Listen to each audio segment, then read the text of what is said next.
Aujourd'hui, nous reflétons sur le livre intitulé « Le pouvoir du moment présent, à la lumière de la foi », car il a le potentiel d'offrir des orientations et des solutions à de nombreux défis auxquels nous sommes confrontés, tels que la dépression, les préoccupations excessives, l'anxiété et le penchant pour les ruminations. Je vous demande d'ouvrir votre esprit et votre cœur, car c'est ainsi que ces enseignements se manifesteront en vous. Écoutons attentivement jusqu'à la fin. Chapitre 1. L'essence de l'identité. Tu n'es pas seulement ton esprit, tu es une création divine. Ton corps est une merveilleuse machine, dotée de tous les instruments nécessaires pour vivre une vie épanouissante. Comme n'importe quelle autre machine, il nécessite des soins, de l'entretien et de la direction. À la fin de nos activités quotidiennes, nous devrions nous rappeler de rassembler les leçons que nous avons utilisées et de les remettre à leur place. De la même manière, après chaque journée, nous devrions nous tourner vers Dieu dans la prière et la réflexion. En abandonnant nos préoccupations, nos angoisses et nos pensées excessives, nous trouvons du réconfort et de la consolation. Il est important de ne pas trop utiliser quelque chose pour ne pas l'endommager, tout comme nous devons nous rappeler de ne pas surcharger notre esprit, qui est un outil puissant que Dieu nous a donné. Parfois, nous oublions d'accorder un repos bien mérité à notre esprit, qui est toujours rempli de pensées et de soucis. Ces pensées peuvent être du type de préoccupation comme « Et si je perdais mon travail ? Les factures sont encore là. Vais-je m'enrichir bientôt ? » Tout comme nous prenons soin de notre corps, il est également important de prendre soin de notre bien-être émotionnel et mental, car c'est ce que Dieu souhaite. La pensée constante peut devenir une habitude dangereuse. En effet, nous pouvons considérer une habitude comme une addiction quand nous ne pouvons pas la contrôler et lui dire non. Avez-vous déjà pensé si vous pouviez éteindre vos pensées ? Connaissez-vous le bouton pour éteindre l'esprit ?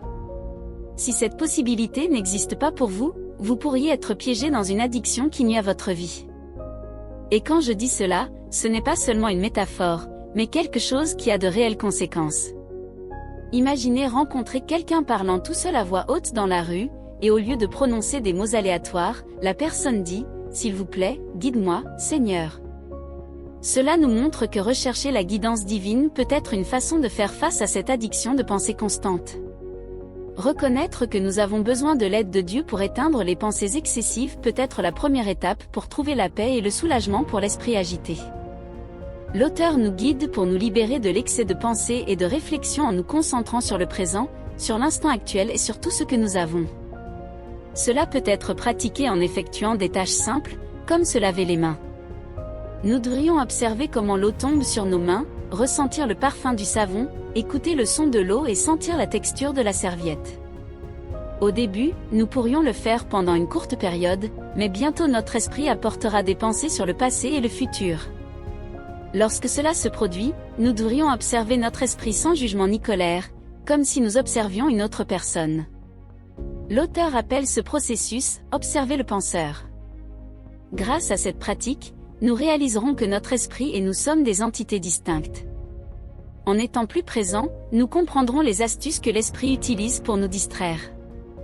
Dans le deuxième chapitre, l'auteur aborde la conscience comme le chemin pour échapper à la souffrance. Depuis l'enfance, nous accumulons de la négativité et de la douleur, formant ce qu'il appelle le corps de douleur. Ce corps de douleur peut être constamment activé chez certaines personnes ou être éveillé par des mots et des situations spécifiques. Le corps de douleur n'est pas ce que nous sommes, mais une partie nourrie par l'attention que nous lui portons. Il est incorrectement identifié comme faisant partie de notre identité, mais c'est une construction de l'ego basée sur des expériences externes. Il est important de le reconnaître et de l'observer lorsqu'il surgit, sans jugement. Lorsque nous sommes présents, nous éclairons cette obscurité et le corps de douleur ne peut pas subsister en présence de la lumière. Ces concepts peuvent être liés aux principes chrétiens et aux références bibliques. Par exemple, la Bible nous enseigne sur l'importance d'être présent dans l'instant et de faire confiance à Dieu pour toutes les préoccupations. En Matthieu chapitre 6, verset 34, Jésus dit « Ne vous inquiétez donc pas du lendemain, car le lendemain s'inquiétera de lui-même.